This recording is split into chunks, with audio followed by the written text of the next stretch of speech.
J'espère de tout ce que nous avons vu, frères et sœurs, ça a amené les uns les autres dans la réflexion. Dans la réflexion sur quoi, c'est quoi un véritable disciple selon la parole de Dieu.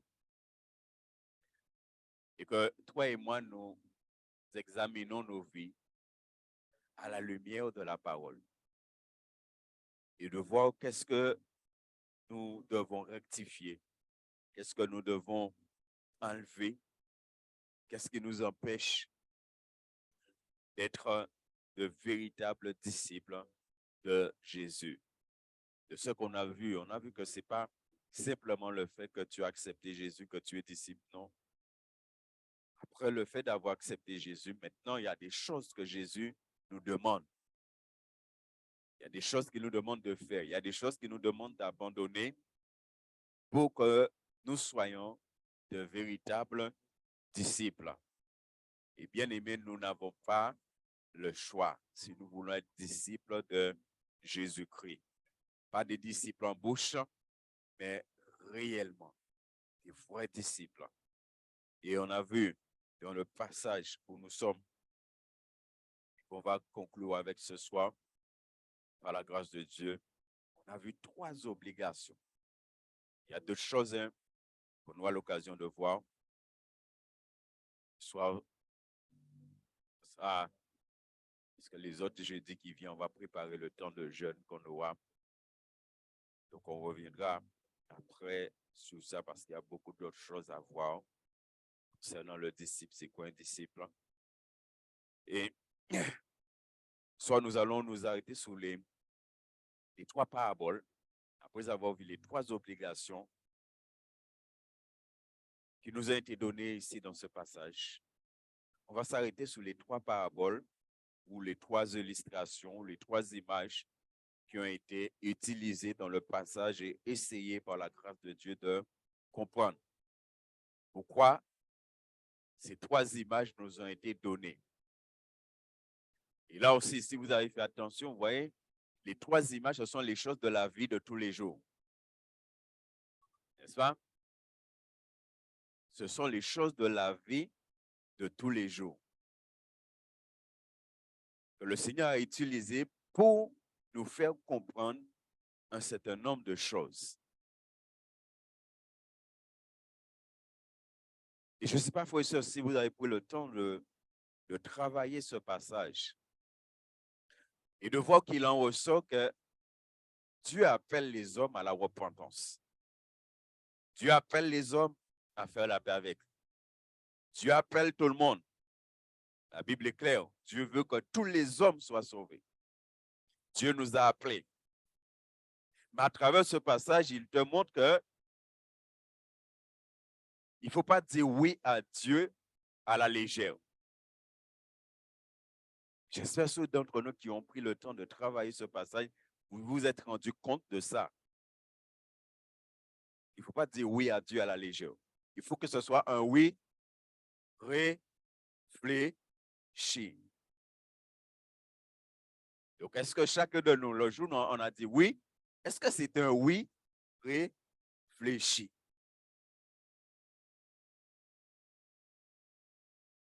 Ouais. Yes. Nous allons faire lecture de notre passage. Luc chapitre 14, 25 à 35. Le grand foule faisant route avec Jésus, il se retourna et leur dit, si quelqu'un vient à moi, et s'il ne hait pas son père, sa mère, sa femme, ses enfants, ses frères et ses sœurs, et même sa propre vie, il ne peut être mon disciple. Et quiconque ne porte pas sa croix et ne me suit pas, ne peut être mon disciple. Car lequel de vous, s'il veut bâtir une tour, ne s'assied d'abord pour calculer la dépense et voir s'il a de quoi la terminer. De peur qu'après avoir posé les fondements, il ne puisse l'achever et que tous ceux qui le verront ne se mettent à leur haïr. En disant, cet homme a commencé à bâtir et il n'a pas pu achevé. Ou quel roi, s'il va faire la guerre à un autre roi, ne s'assit d'abord pour examiner s'il peut, avec 10 000 hommes, marcher à la rencontre de celui qui vient l'attaquer avec 20 000. S'il ne le peut, tandis que cet autre roi est encore loin, il lui envoie une ambassade pour demander la paix. Ainsi donc, quiconque d'entre vous ne renonce pas à tout ce qu'il possède ne peut être mon disciple. Le sel est une bonne chose, mais si le sel perd sa saveur, avec quoi l'assaisonne-t-on? Il n'est bon ni pour la terre, ni pour le fumier. On le jette dehors, que celui qui a des oreilles pour entendre, entende. Amen. Amen. Béni soit l'Éternel. Et nous avons tous des oreilles. Et de tout ce qu'on a vu, frères et sœurs, jusqu'à maintenant, est-ce que vous avez bien entendu? Est-ce que les oreilles étaient bien nettoyées et bien ouvertes? Hein? Ou est-ce que les choses ont tombé dans des oreilles dures? C'est-à-dire, est-ce que l'Esprit de Dieu, par rapport à tout ce qu'on a vu, a fait un travail en la vie de chacun d'entre nous? Parce que, bien aimé, on s'est rendu compte que ce n'est pas simplement de dire j'ai donné ma vie au Seigneur. Ce n'est pas simplement de dire je me suis converti. Ce n'est pas ça. Il faut que ces choses-là, ce soit une réalité dans nos vies. Jésus est en train de nous dire que le suivre, l'imiter en toutes choses, et même jusqu'à aller à la croix, jusqu'à la mort, est une tâche difficile. C'est pourquoi j'ai toujours dit, le salut est gratuit, mais suivre Jésus, ce n'est pas gratuit. On ne rentre pas au ciel gratuitement. Il y a un prix à payer pour entrer au ciel. C'est pourquoi il faut bien comprendre le salut. Il faut bien comprendre c'est quoi le salut. Le salut, c'est simplement une grâce que Dieu nous a accordée. C'est une grâce qu'il nous a accordée. Mais maintenant, marcher avec Jésus, suivre Jésus. Et l'autre fois, on a pris l'exemple, hein, cet homme qui est venu vers Jésus pour dire, en qui suivi tout partout, ouais, tout, et Jésus dit, pour moi, attends. Vous voulez suivre moi tout partout, mais bon, on dit, en panique, bon côté, moi, dormi. C'est ce qui est bien avec la. Jésus est clair avec nous. C'est lui qui va chercher à comprendre la parole là. Hein. Mais Jésus est clair avec nous. C'est pourquoi en tant qu'enfant de Dieu, Jésus nous a jamais dit, si tu me suis là, tout ira bien. Tout putain qui est rose tous les jours, monde qui aime bien, monde qui apporte en l'air tous les jours. Jésus n'a pas dit nous ça. Non, Jésus dit nous, vous serez haïs de tous. N'est-ce pas? Ça dit là, mon commence à vous, ça n'a pas de tête fait rien. Au contraire, de cas dit, béni soit l'Éternel, c'est l'accomplissement de la promesse. Est-ce que vous savez, c'est une promesse? Oui, mais bien sûr, c'est une promesse.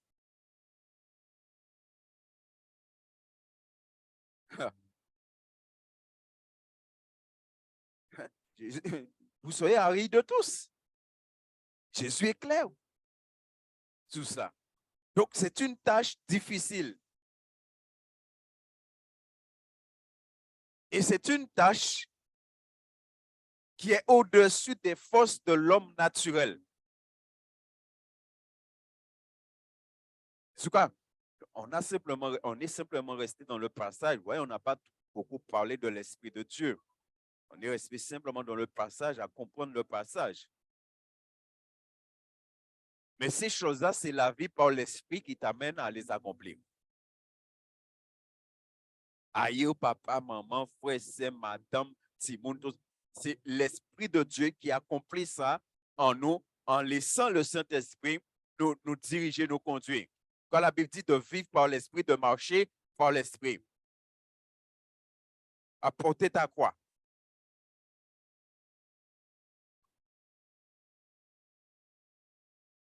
Sinon, ces choses, quelqu'un a écrit cette phrase. Ce n'est donc pas avec enthousiasme éphémère d'une première émotion religieuse qu'on doit s'engager dans cette difficile carrière. Je répète, ce n'est pas donc avec enthousiasme éphémère d'une première émotion religieuse. Il a autant de l'évangile ou a donc cette émotion, putain, qui veut accepter Jésus. Moi, putain, que la personne dit qu'on doit s'engager dans cette difficile carrière.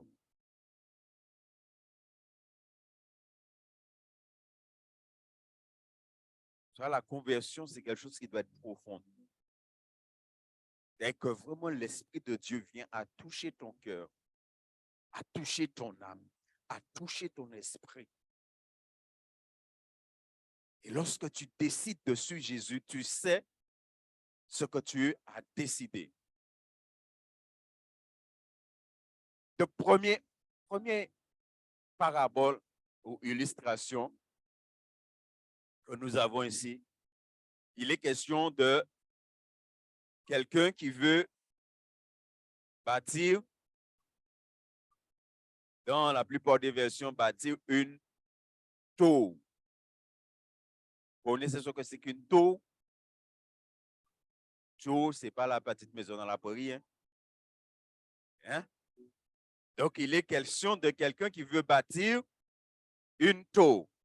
Il compare la vie chrétienne, il compare la vie du disciple ici comme quelqu'un qui entreprend de construire une tour, de construire une forteresse. Et il te dit que cette personne, qu'est-ce que cette personne va faire? Cette personne doit d'abord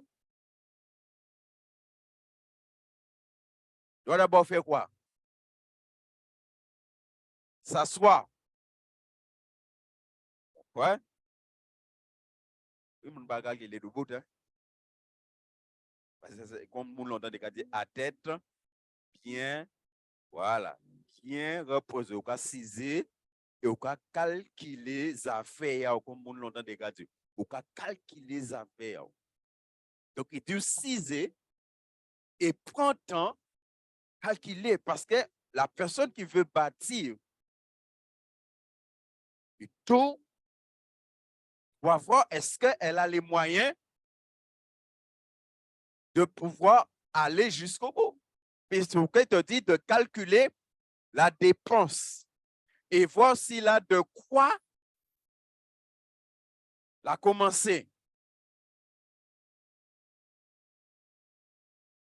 Hein? Et dans la vie de tous les jours, des fois, on dit, bon, on a un petit monnaie là qui commence et puis on voit si on n'est-ce pas?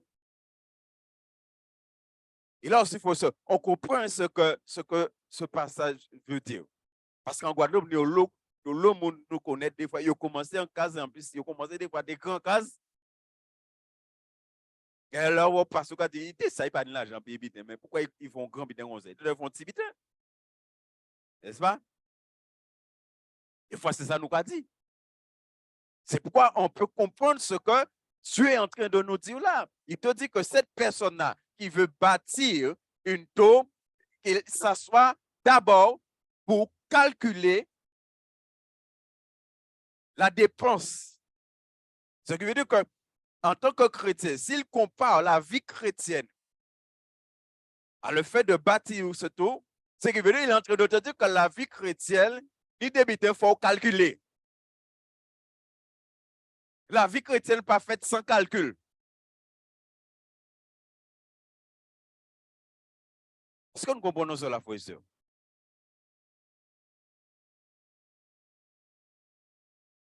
Et c'est vrai, on voit des bien-aimés qui se convertissent et puis après, lorsqu'il s'agit d'obéir aux exigences de la parole de Dieu, on ne peut pas voir grand monde.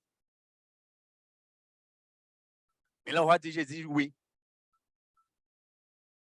Ou j'ai dit oui. C'est quand Jésus a dit aussi, celui qui met la main. Et Jésus dit, il n'est pas. Il faut qu'on comprenne la parole de Dieu. Jésus dit, il n'est pas propre. Parce que ça veut dire, une fois mettre mes mains, ou pas ni doit garder en arrière. Souvenez de la femme de l'autre. Hein? Est-ce qu'elle a obéi? Qu'est-ce qu'elle a fait? Et elle a été transformée. N'est-ce pas? Parce que Dieu lui avait dit, l'Éternel lui avait dit, alors de ne pas regarder en arrière. Vous savez, dans le fait de regarder en arrière, ça veut dire que tu regrettes.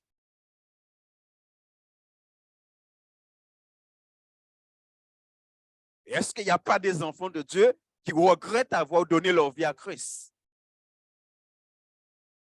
Lorsque Christ vient pour maintenant te dire, voici les exigences.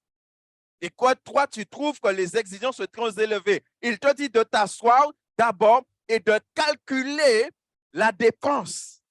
Ça veut dire de calculer ce que ça va te coûter.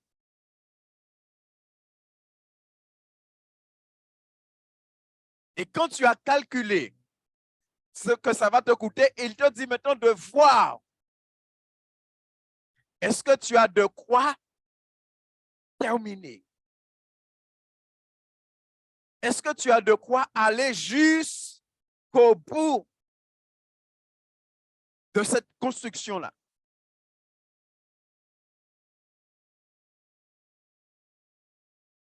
C'est pas encore une fois, bien aimé. Le oui que tu dis à Jésus, le oui que tu as dit à Jésus, il ne faut pas que ce soit un oui à la légère.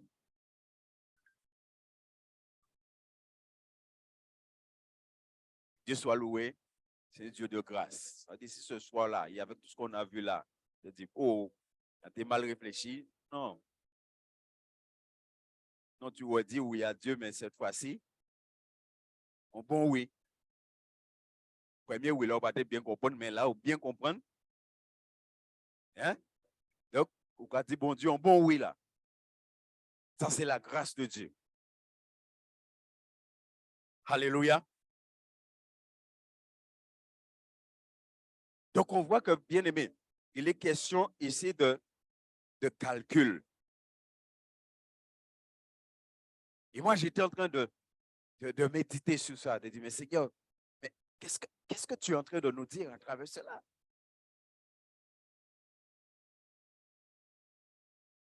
Est-ce que tu penses qu'un pauvre peut se lancer dans la construction d'un tour? D'une tour? Est-ce qu'on peut faire ça?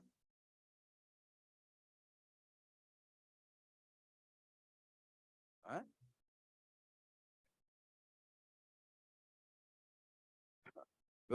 C'est important de comprendre ce que le Seigneur est en train de nous dire à travers ça.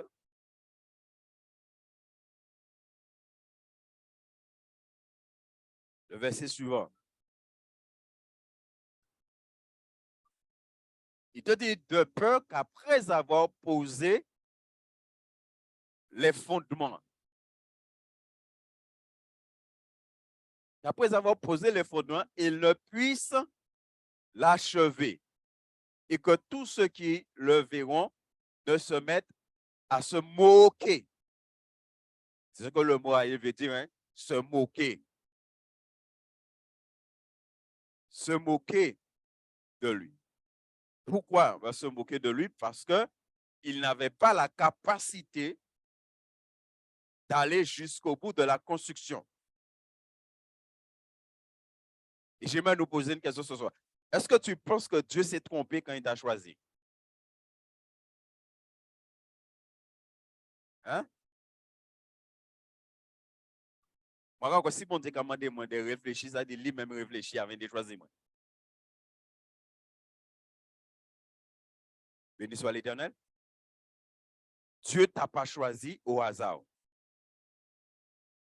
N'est-ce pas? Donc, ce qui veut dire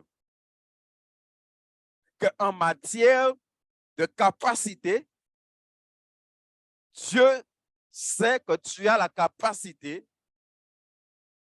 de faire ce qu'il te demande.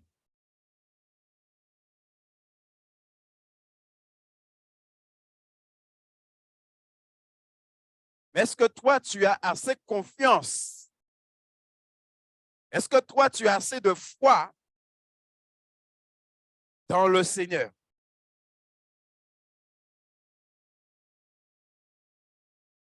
Et souvent, on prend ce verset. Je puis tout par celui. Donc, ça veut dire que normalement, dans ce qu'on est en train de voir là, le chrétien ne peut pas connaître la défaite.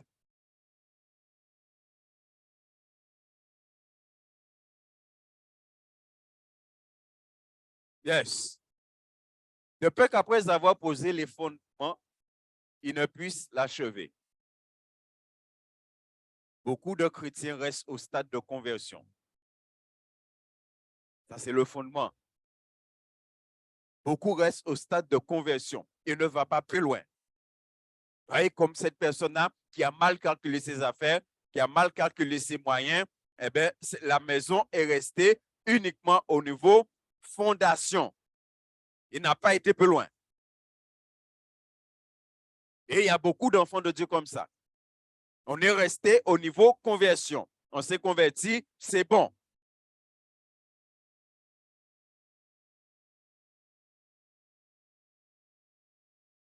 On n'a pas achevé. Qu'est-ce que Paul nous dit dans Timothée? Paul nous dit, j'ai combattu le bon combat, j'ai gardé la foi, j'ai achevé. Il a été jusqu'au bout. Il n'est pas resté au niveau. Il a été jusqu'au bout. Il a été jusqu'au bout de sa construction. Parce qu'il sait ce que lui, il a fait avec son Seigneur. Frère, si on ne va pas jusqu'au bout, il y a un problème. Toi et moi, si on ne va pas jusqu'au bout, si ça reste au niveau de la fondation, la Bible est claire là. Il dit que selon vous, de qui monde? Hein? Nous, c'est qui monde? N'est-ce pas? Donc, si vous avez moqué de vous, vous avez moqué de qui monde? Est-ce que vous vous rendez compte de ça? Donc, en réalité, c'est de Dieu que les gens vont se moquer. Et c'est ce qui arrive des fois, soit disant chrétien, regardez. Regarde l'église, la Bible, go Bible, babra, habitant. Regardez qu'on a là, il y a l'alcool. Regardez qu'on a là, il y a la rila. Regardez qu'on a l'habitant. Hein? Lorsque David a péché, et Dieu envoie Nathan pour parler pour David, qu'est-ce que Nathan dit à David? Nathan dit à David, tu as fait blasphémer. Parce que, effectivement, les deux soi-disant, ouais, qu'est-ce qu'il fait? Tu as fait blasphémer mon nom. Et c'est là que Dieu n'était pas content de David. Je ne sais pas si vous vous rendez compte, bien-aimés, de la gravité du fait que Dieu nous a accordé la grâce du salut en Jésus-Christ et que nous ne menons pas une vie de disciples. La gravité de la chose, c'est qu'on amène les gens à se moquer de Dieu.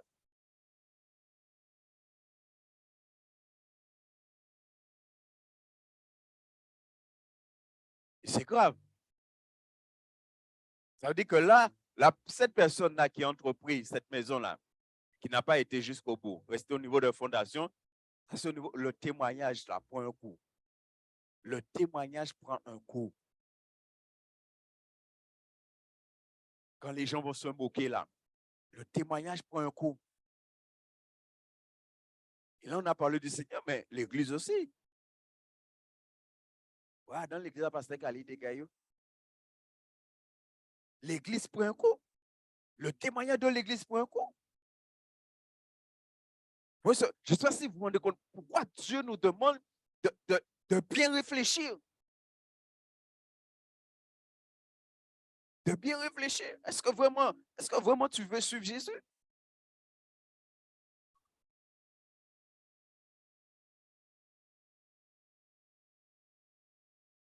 Le verset 30.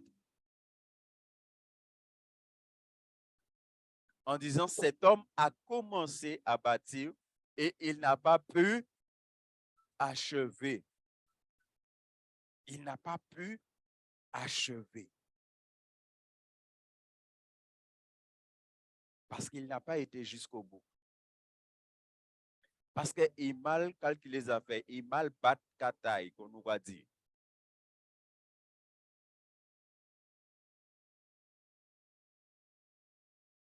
Est-ce qu'on se rend compte là? Là, ce n'est pas simplement de diriger le Saint-Esprit, non. C'est comment tu vas maintenant te soumettre à l'Esprit de Dieu pour que l'Esprit de Dieu réalise la volonté de Dieu dans ta vie et faire de toi un disciple.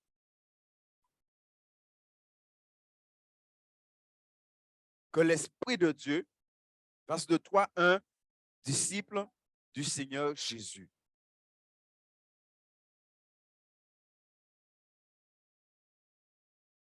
Et on connaît Ecclésiaste 7.8. C'est Ecclésiaste 7.8. Très souvent, ce n'est pas la fin, ce n'est pas le commencement de quelque chose qui est important, mais la fin. Ouais. Et dans Proverbe, il dit, celui qui considère que quelque chose est sacré et s'engage et réfléchit après commet un péché.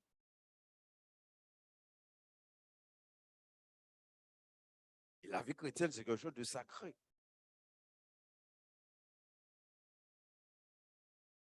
Donc, est-ce que vous et moi, on a pris le temps de bien calculer nos affaires? Il faut être sûr. Est-ce que tu as pris le temps de bien calculer tes affaires? Parce que c'est ce que cette illustration est en train de nous enseigner.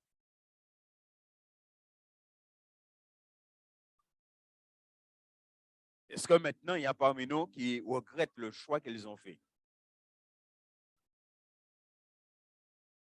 Est-ce que tu regrettes le choix que tu as fait de donner ta vie à Christ?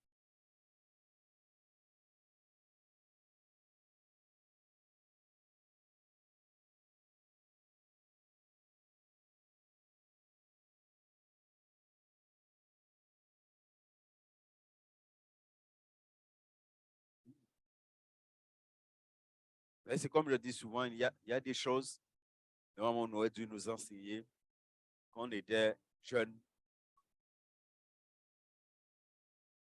et qu'on ne nous a pas enseigné. Moi, je suis comme vous, hein, moi, tu as donné ta vie au Seigneur, c'est bien. Alléluia, amen. Voilà. Et c'était terminé.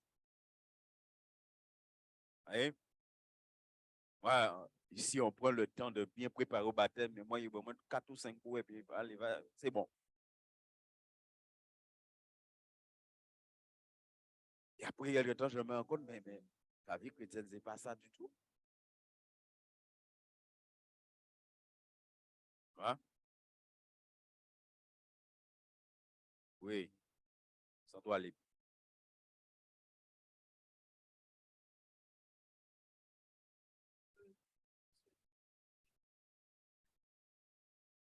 Oui. On peut dire, je vais faire un effort pour bien vivre, pour ne pas faire telle chose que je faisais avant, telle faute, ou qu'on peut appeler telle faute, telle erreur, ou tel péché que je faisais avant. Bon, on peut. Alors là, ça veut dire qu'on met en action une grande force morale. C'est la force morale qu'on met en avant. Bon, mais cette force morale, est-ce qu'on pourra justement aller jusqu'au bout avec cette force morale seulement? On est limité avec seulement la force morale. Bon, c'est beau, mais on est limité. Et je pense que c'est lorsqu'on comprend qu'il faut vraiment se, comment je peux dire, demander l'aide du Saint-Esprit de Dieu. C'est à partir du moment où, pour faire ça, pour bâtir et achever, il faut absolument le Saint-Esprit de Dieu. Donc, quand c'est devenu clair dans sa vie, à ce moment-là, on peut aller jusqu'au bout. Oui. Mais sur ses propres capacités, force morale seulement, on peut avoir une belle morale. Non, mais bon, on peut tomber. Oui. C'est pourquoi on a vu que dans les 3 obligations-là, c'est pas quelque chose de naturel. C'est pourquoi on a vu que le Seigneur, ce qu'il a travaillé là, c'est le cœur qu'il a travaillé. Il a cherché et il cherche à libérer nos cœurs. Parce que le Seigneur sait, si nos cœurs n'est pas libérés de ces choses-là, tu ne pourras pas être disciple de Jésus. C'est impossible. C'est pourquoi on a vu le jeune homme riche là, il est venu toucher. Il est devenu toucher ce point-là. Il voit dans son cœur qu'il a l'amour de l'argent, il y a la cupidité, et Jésus a mis le doigt dessus. Et on voit à cause de ça, le jeune homme riche, il a préféré ne pas suivre Jésus. Tellement son cœur était attaché à l'argent. Tellement nos cœurs, des fois, attachés à notre personne là. C'est ce qui empêche des fois beaucoup de chrétiens de suivre Jésus. Mon cœur est attaché à ma personne. Pourquoi dès que ma personne est tout de suite,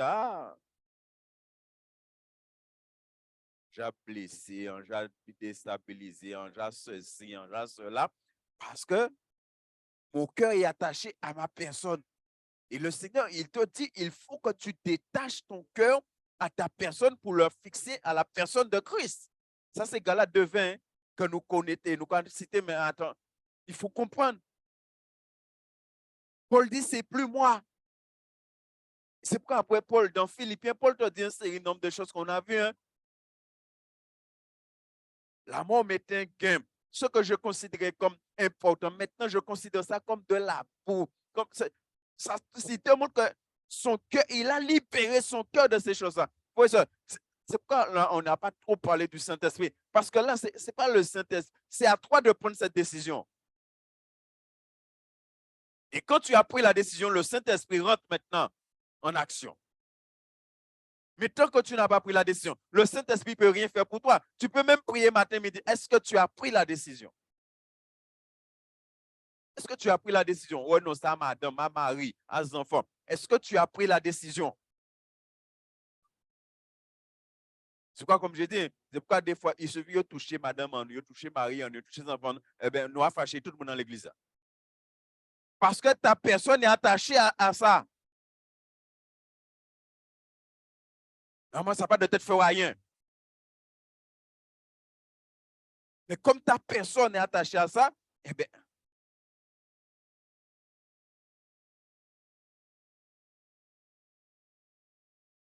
c'est ça le problème. Deuxième image.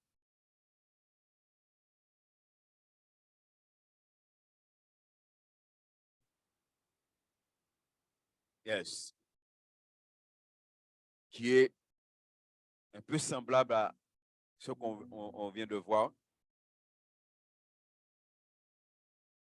Il te dit, auquel roi, s'il va faire la guerre à un autre roi, ne s'assied d'abord, il va demander encore César pour examiner s'il peut, avec 10 000 hommes, marcher à la rencontre de celui qui vient l'attaquer avec 20 000. Ouais.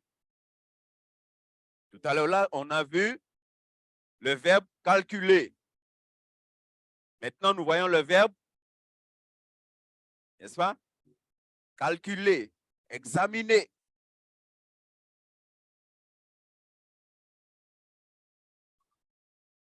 Bon, est-ce que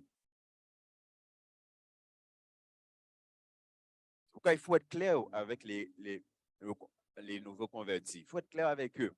Quand tu décides de donner ta vie à Christ, tu as déclaré la guerre à Satan. Et Satan te déclare la guerre. Satan va décider quand on là, hein, ou tu es en moins là, au parti, en pas qu'à jouer vers eux. Non, il faut être clair avec les gens. Tu rentres dans un combat, tu rentres dans une guerre. Comme ce roi-là. Il y a un ennemi qui vient l'attaquer. Et alors, il dit qu'il doit s'asseoir et examiner s'il peut, avec 10 000 hommes, marcher à la rencontre de celui qui vient l'attaquer avec 20 000 qui viennent attaquer. Mais bon Dieu a dit, regardez, voir s'il y avait 10 000, il peut vaincre l'autre là. Examinez bien les choses. Examinez l'armée, examinez tous soldats. Regardez est-ce que c'est des vaillants soldats. Examinez. De la même manière, toi et moi, nous sommes appelés à examiner nos vies. On doit examiner nos vies pour voir est-ce qu'on pourra aller jusqu'au bout. Tu dois examiner ton caractère. Examiner les choses dans ta vie. Qu'est-ce qui peut t'empêcher d'aller jusqu'au bout? Il y a un examen à faire. Et c'est là que tu peux te rendre compte que à ce moment-là, dans tel domaine, tu as besoin de prière. C'est là que tu vas te rendre compte que tu as besoin de délivrance, que tu as besoin de ceci. Parce qu'il y a des choses dans ta vie là, ce n'est pas normal. Tu as un caractère là qui n'est pas normal. Tu as un fonctionnement, ce n'est pas normal. Tu as examiné les choses. Judas devait examiner son cœur. Il voit qu'il avait un problème avec l'argent. Et que ça pouvait être pour lui occasion de chute. Et ça a été pour lui une occasion de chute.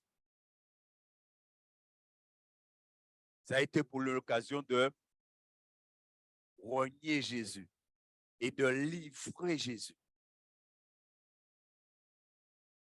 Lorsque la femme vient avec le parfum là,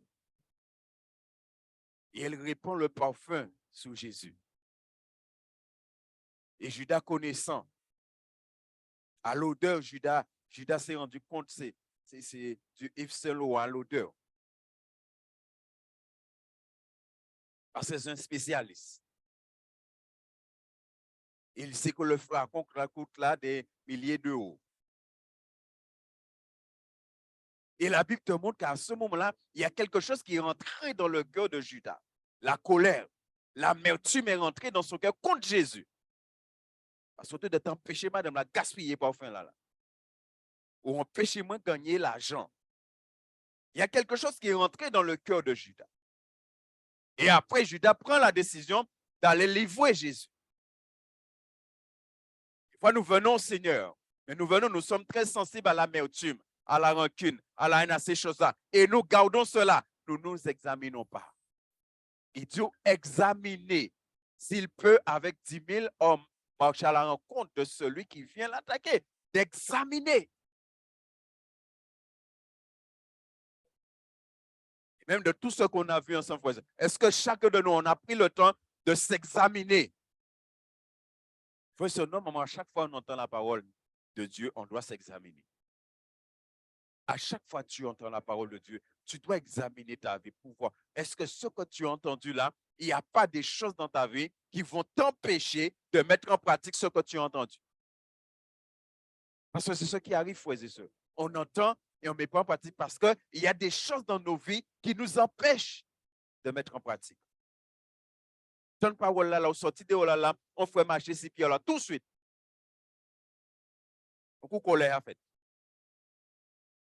Examinez et voyez qu'une colère donc et débarrassez de ça parce que non, on ne peut pas vaincre. Si vous êtes contre ennemi là, avec ça là, il a malmené. Il a dépouillé. Mais parce que simplement tu ne t'es pas examiné. Il y a un examen à faire. Tout enfant de Dieu doit s'examiner pour être un véritable disciple de Christ. Parce que ce sont des choses qui sont en nous et qui nous empêchent d'être un véritable disciple.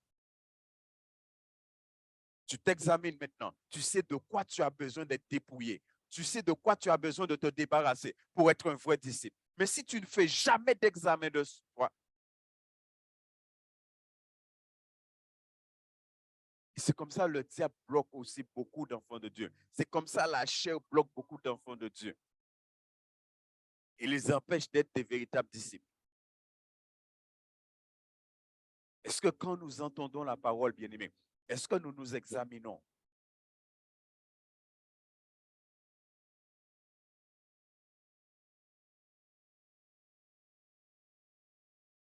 Ces jours qui viennent là, je vais partager quelque chose, un témoignage personnel, vous allez comprendre.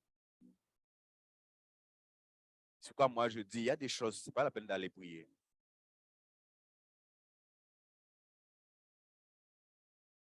Il y a une chose que j'ai entendue, moi une bonne décision. Non, pas prier. J'ai pris une décision catégorique, claire. Et Dieu m'a béni. Je vais partager ça avec vous après. Hein? Parce que simplement, j'ai entendu. Et nous attendons, nous pas jamais examiner nous. Quand je parle d'examiner, vous connaissez, vous regardez vidéo, hein? Non, examiner, ou constater, ou débarrasser d'eux. Ça là, ça pas bon. Caractère, moi là, ça pas bon. En cas débarrasser d'eux. C'est ça, examiner. Parce que tout là, monsieur examiner les choses. Il examine les choses, il dit, on est 10 000 programmes, monsieur là, il tout flagué là, ah, putain.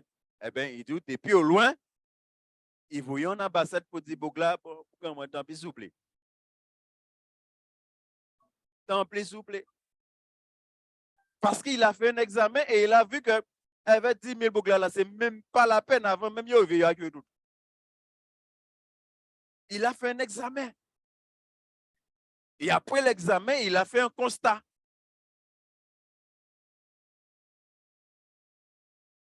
Et il s'est rendu compte, il vaut mieux faire la paix avec monsieur.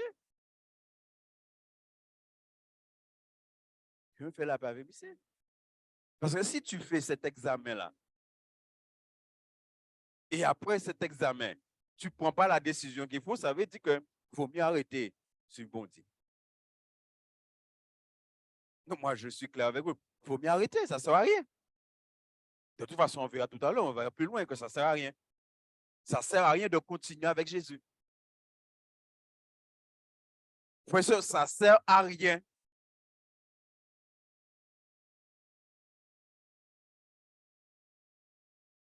Si vous n'êtes pas capable d'examiner vie et changer, tirer dans vie ça qui n'est pas bon, ça qui empêche sur Jésus là, ça ne sert à rien de continuer à marcher avec Jésus. Parce que le résultat sera même pareil.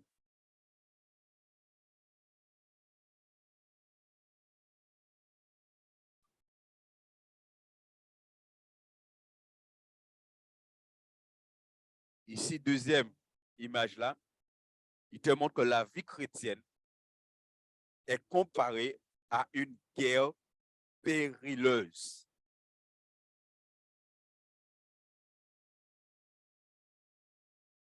Une guerre périleuse contre un ennemi dont la force est bien supérieure à l'autre. C'est pourquoi, frères et sœurs, si nous ne sommes pas des vrais disciples, nous ne pouvons pas résister aux assauts de l'ennemi, de Satan. Seuls les vrais disciples résistent aux assauts de Satan. Mais ceux qui ne sont pas des vrais disciples, là, ils ne pourront pas résister aux assauts de Satan. C'est pourquoi l'examen de soi est très important. C'est impossible. Si tu n'es pas un vrai disciple, parce que le vrai disciple, c'est celui qui manifeste l'autorité de Christ. Le vrai disciple, il manifeste l'autorité de Christ. Le vrai disciple, lorsqu'il parle, l'enfer tremble. Mais si son disciple bancal, démon qui a fait sève les verres. C'est pourquoi démon qui a fait sève les verres. Le chrétien. Le chrétien, démon qui a balancé à droite, à gauche, qui empêche de dormir, qui empêche ceci, cela. Parce que tu n'es pas positionné.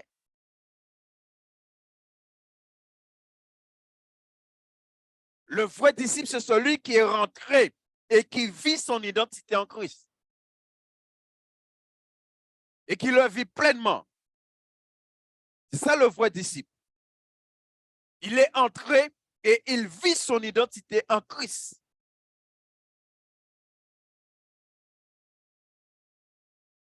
C'est pourquoi l'examen de soi là, c'est très important. C'est très, très important. Et un enfant de Dieu doit passer son temps à s'examiner. Ce n'est pas tout dire aujourd'hui tu es disciple, il faut rester disciple jusqu'au retour de Christ. Donc tu dois passer ton temps à t'examiner. Tu dois être toujours en train de t'examiner. Examiner ta conduite, examiner ta vie. Tu dois toujours.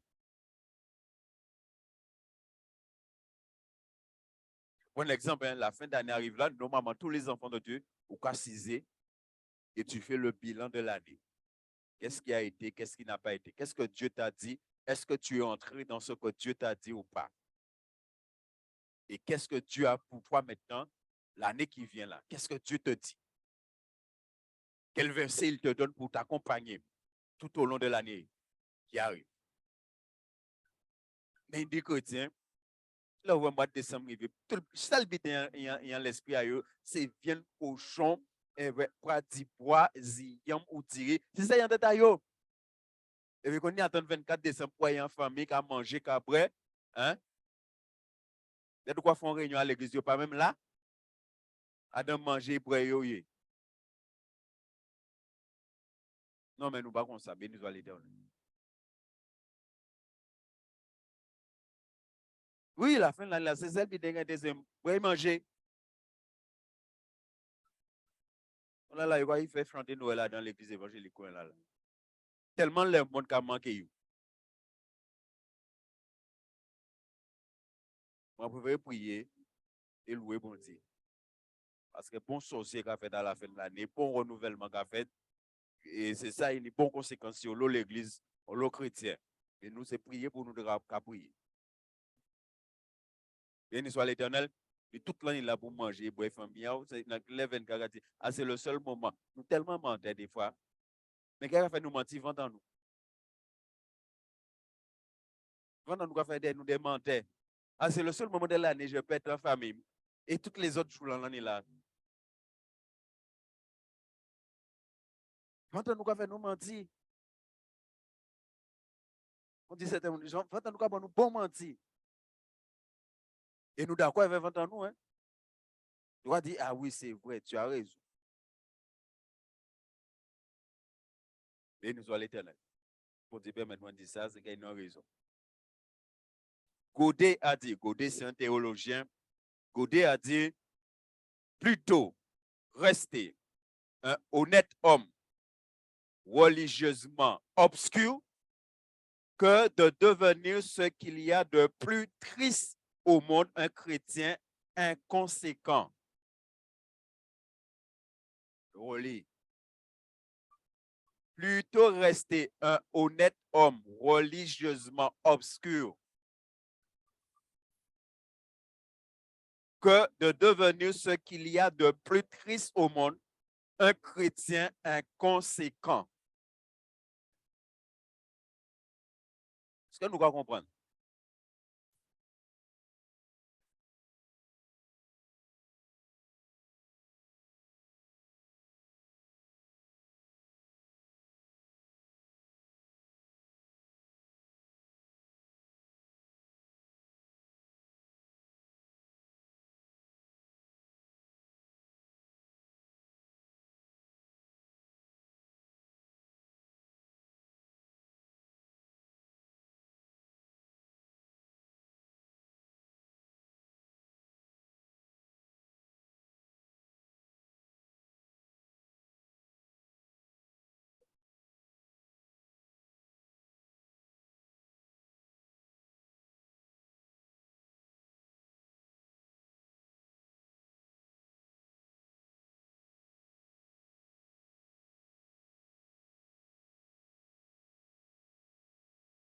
Oui.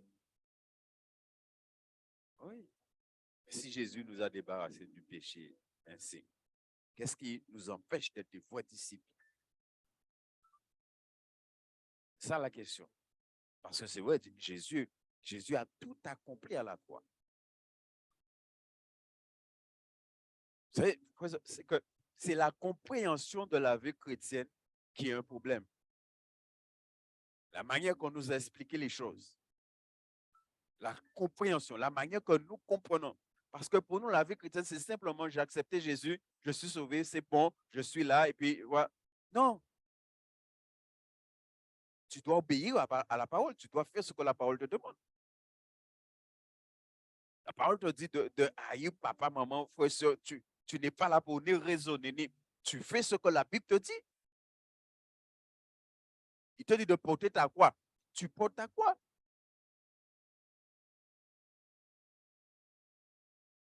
Parce qu'un disciple, c'est un soldat. Il demande au soldat de s'examiner. Pour voir s'il peut remporter le combat là. Est-ce qu'il remplit les exigences pour être efficace en tant que soldat?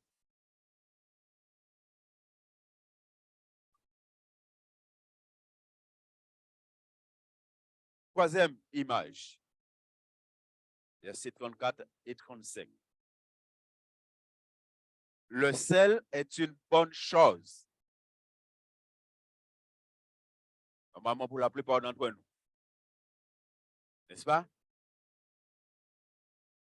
Comme diable vient avec tellement maladie, bon là, des maladies, là, nous, on doit manger sel. Mais normalement, dans le fonctionnement normal des choses, le sel, c'est une bonne chose. N'est-ce pas? Et nous connaissons un peu les vertus du sel. Le sel, pas simplement un goût, mais le sel aussi, c'est une protection. Le sel aussi, qui a purifié. N'est-ce pas? Je sens pas ça, des enseignements sur le sel, là, au niveau de l'église, là, il faut faire attention. Il faut mettre sel là pour chasser des démons, pour un certain nombre de choses. Oui, oui, oui. Certaines églises dites évangéliques, ces choses-là sont enseignées. Je connais personnellement quelqu'un, un pasteur, madame, on a des bons démons, il dit tous les jours, on veut de l'eau salée pour le démon là-bas. Oh, dit là, il est au courant. Il dit, bref, c'est de l'eau salée pour le démon là-bas. Hein? Par contre, moi, quand tout ça, m'a rencontré, et sans attendre. Donc, il faut faire attention. En vrai, Jésus dit, je suis la lumière du monde, mais pas vrai, Jésus dit, je suis le sel de la terre. Il dit, vous êtes. Et même si Jésus dit ça, il faut comprendre. Donc, le sel est une bonne chose. Mais si le sel perd sa saveur, avec quoi l'assaisonne-t-on? Si le sel perd sa saveur. 35. Il n'est bon ni pour la terre, soit ni cet habité domaine de quoi mettre sel en terre. Hein? Par exemple, moi, je suis électricien. Normalement, il y en a par tubé dans la terre pour calculer, pour mettre le piquet de terre. Et des fois, terre là, pas bon. Il y a bon valeur, il passe haut. Alors, qu'est-ce que je fais? Moi, je prends de l'eau salée et je verse dans la terre. Et je fais le calcul pour obtenir la vraie valeur que j'ai besoin. Voilà. Et cette embêtance, c'est le cas servi fumier. N'est-ce pas? Donc, c'est pourquoi il faut comprendre pourquoi Dieu est en train de nous parler, nous donne cette image. C'est des choses de tous les jours qu'on connaît. On le jette dehors. Pourquoi on le jette dehors? Parce que il n'a pas qu'à servir à rien. Donc là, la vie chrétienne est comparée à quoi? Le chrétien est comparé à du sel. Le chrétien, c'est du sel. C'est-à-dire le disciple, c'est du sel.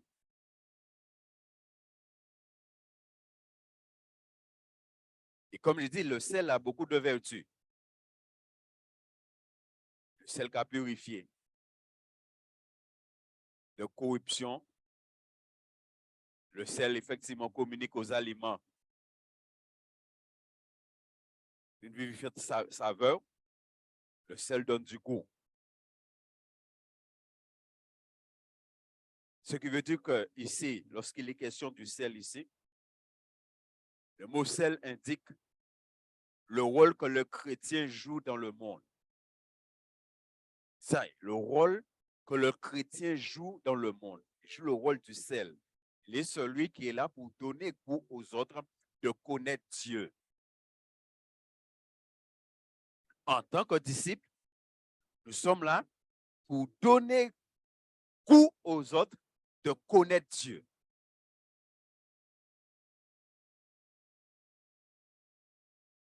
Mais pour cela, il te dit, il faut que le sel garde. Jamais, mais est-ce que nous n'y savons?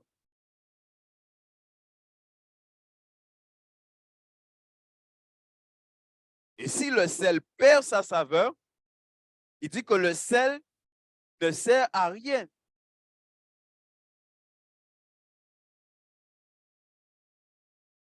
Et c'est pourquoi il nous a été demandé les 3 obligations là. Et si les 3 obligations là, on n'est pas dedans, à ce moment-là, on n'a pas de saveur. Si tu ne portes pas ta croix, tu n'auras pas de saveur. Si tu ne renonces pas à tout ce que tu possèdes, tu n'auras pas de saveur. Si tu n'es pas papa, maman, frère, sœur, mari, femme, enfant, tu n'auras pas de saveur. C'est-à-dire, c'est lorsque toutes ces choses-là, tu as renoncé à ces choses-là, c'est à ce moment-là que tu auras la saveur qu'il parle là. Et ce n'est pas en ayant 2, et pas, c'est les 3. Là, on va voir sortir là. C'est les 3. C'est les 3. Il faut être dedans, dans les 3 obligations.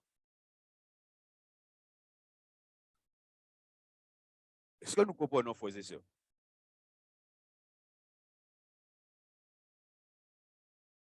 Il te dit qu'il n'est plus bon à rien. Il ne sert à rien. Le sel ne sert à rien. La personne ne sert à rien. Je dis, si tu n'es pas disciple de Jésus-Christ, si tu n'es pas un vrai disciple, tu ne sers à rien. Faut quoi à Dombité, Marielle, tu n'as pas de rien.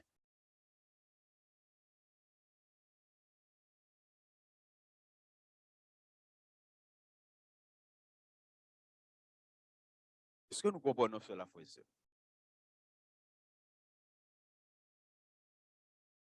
Ce soir, si tu es seul, est-ce que tu as gardé toute ta saveur?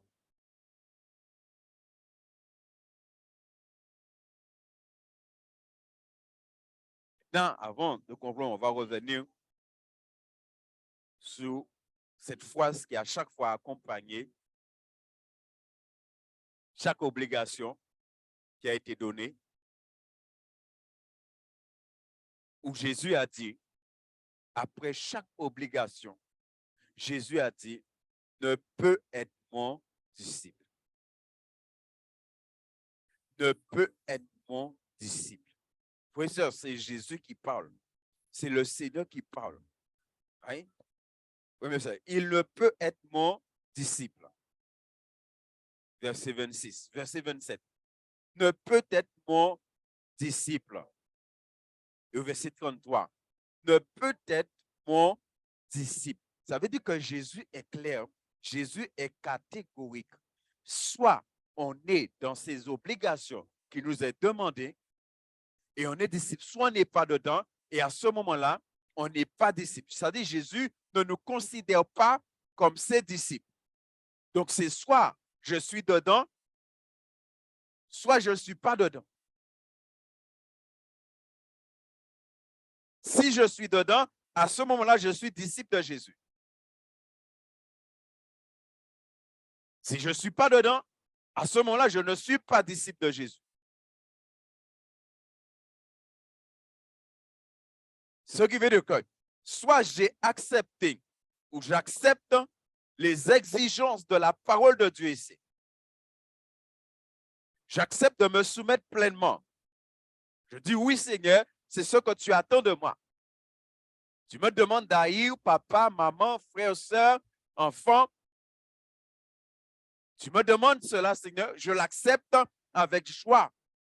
Tu me demandes, Seigneur, de porter ma croix, je l'accepte avec joie. Tu me demandes de renoncer à tout ce que je possède, je l'accepte avec joie. Et à ce moment-là seulement, tu es disciple de Jésus-Christ.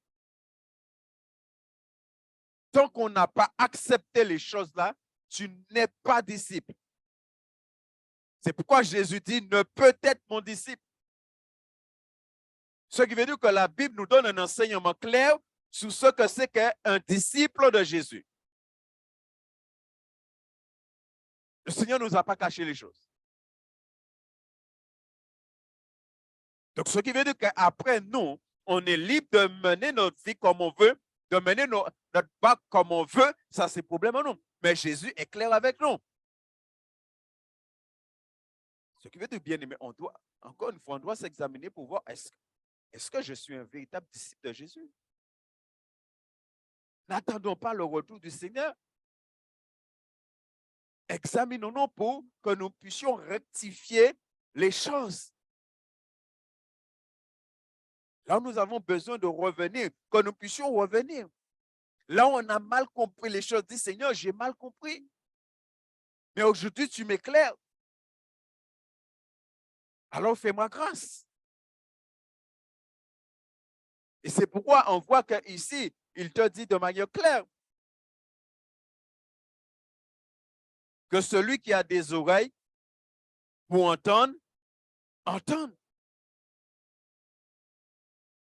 Que celui qui a des oreilles pour entendre, entende. Ça dit, ne faisons pas de sourdes oreilles quand nous entendons cela. Ne faisons pas comme si j'étais un disciple alors que ma vie même montre que je ne suis pas disciple de Jésus et moi, je suis là, je ferme mes oreilles. Non!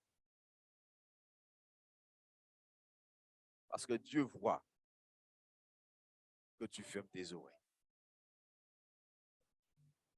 Il le voit.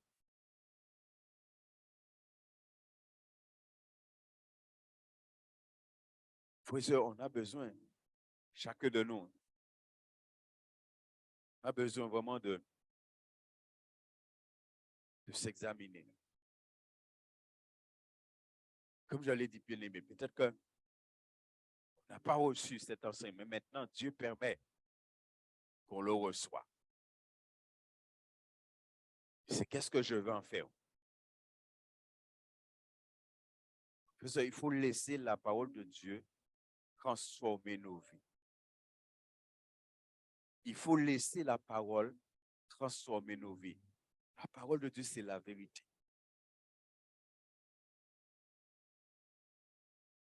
Et il faut, et moi, depuis que j'ai lu ce parabole, et par la grâce de Dieu, le Saint-Esprit m'a permis de comprendre. C'est devenu un sujet de prière pour moi souvent, que mon cœur soit la bonne terre. Je demande au Saint-Esprit, parce que si tu ne demandes pas ça au Saint-Esprit, le Saint-Esprit ne le fera pas. Hein. Que jour après jour, que le Saint-Esprit transforme ton cœur et que le Saint-Esprit fasse de ton cœur la bonne terre. Et je peux te garantir, la parole n'est même pas tombée. Que la terre là va porter du fruit. Parce que sans cesse, tu es en train de prier. Sans cesse, tu es en train de demander au Saint-Esprit de faire de ton cœur la bonne terre. Parce qu'il te dit que c'est quand la parole tombe dans la bonne terre que la parole porte du fruit. Mais s'il y a des épines, s'il y a des pierres, s'il y a toutes sortes de choses dans le cœur, même si la parole tombe, ça va étouffer la parole. S'il y a des soucis de la vie, s'il y a des souffrances, s'il y a toutes ces choses-là.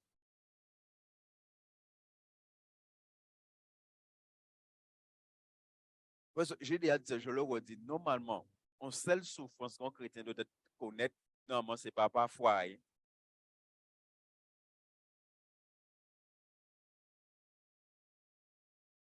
Pourquoi des fois, il y a des souffrances dans la vie de beaucoup de chrétiens, c'est que Dieu est en train de te montrer que tu n'as pas renoncé à toi-même.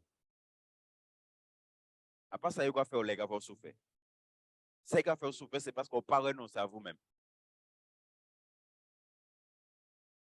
Donc, depuis que vous touchez à cette personne-là, ça va déranger vous.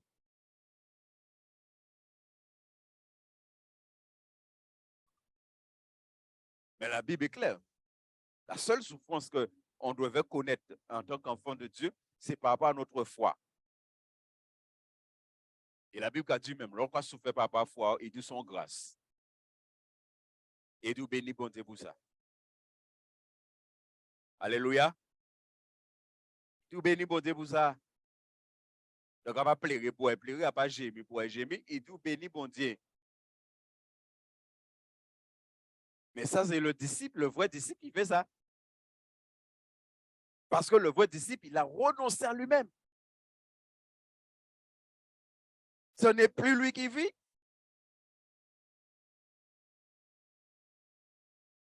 C'est Jésus qui vit en lui.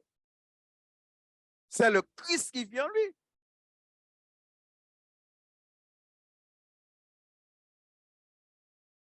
Béni soit l'Éternel. Avant de prier, est-ce qu'il y a des questions?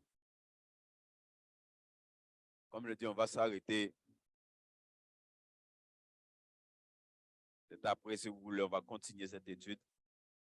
J'ai dit, les jours qui viennent, on va commencer à préparer le temps de jeûne en étudiant un certain nombre de choses ensemble, en voyant un certain nombre de choses ensemble, parce qu'il ne faut pas qu'on passe à côté. Il ne faut pas qu'on passe à côté, frères et sœurs. Les choses sont et les choses deviendront difficiles. Mais je peux vous garantir, si nous sommes des vrais disciples, frères et sœurs, ça ne va rien nous faire. On va tenir. Par la grâce de Dieu, on va tenir. Mais il faut qu'on soit des vrais disciples. Il faut qu'on soit debout.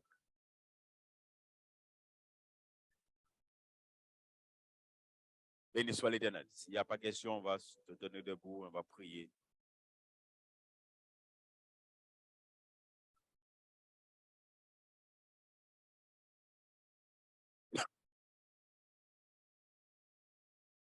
Oui, ça, si tu as compris.